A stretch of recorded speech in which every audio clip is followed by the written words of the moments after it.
everyone! This is Sardine. So for today's video, mag-unboxing tayo ng Zebra helmet. Yan! This is Zebra A113 Ritzy.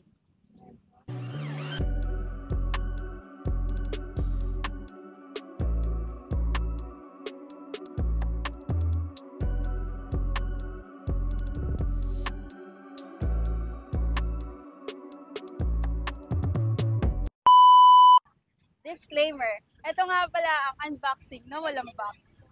Ay, tanga mo! Ha? Bobo ka. So I've got here the black-red color.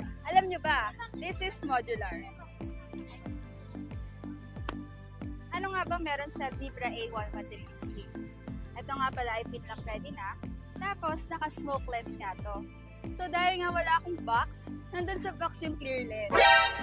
Dual visor nga pala siya. Nandito yung switch. Ayan. Ano nga babuksan ng modular? Nandito lang siya sa may chin. Ipipress nyo lang siya pataas. At yan. Alam nyo may lock din to. Nasa gilid. What the fuck you doing? Dahil nga sobrang tuwang-tuwa ako sa design niya. Tingnan nyo naman. Pero alam nyo ba? Wala tong spoiler. Kasi may kasama pa siyang spoiler. Akala mo kung titingnan mo, okay na siya, diba? Pero pag nag-add tayo ng spoiler, mas maganda siyang tingnan.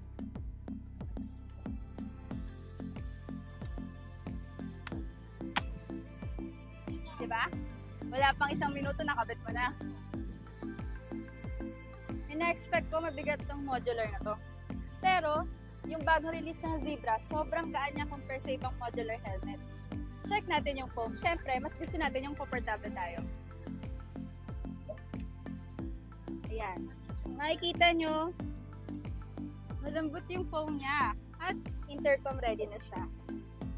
Ngayon, subukan naman natin suot yung helmet. Ang napansin ko dito yung strap niya ay quick release na. Ayan. Ano nga bang purpose ng modular helmet ito? Siyempre, ayan, pwede tayong makainom habang nasa biyahe. At, pwede tayong kumain habang nagmomotor.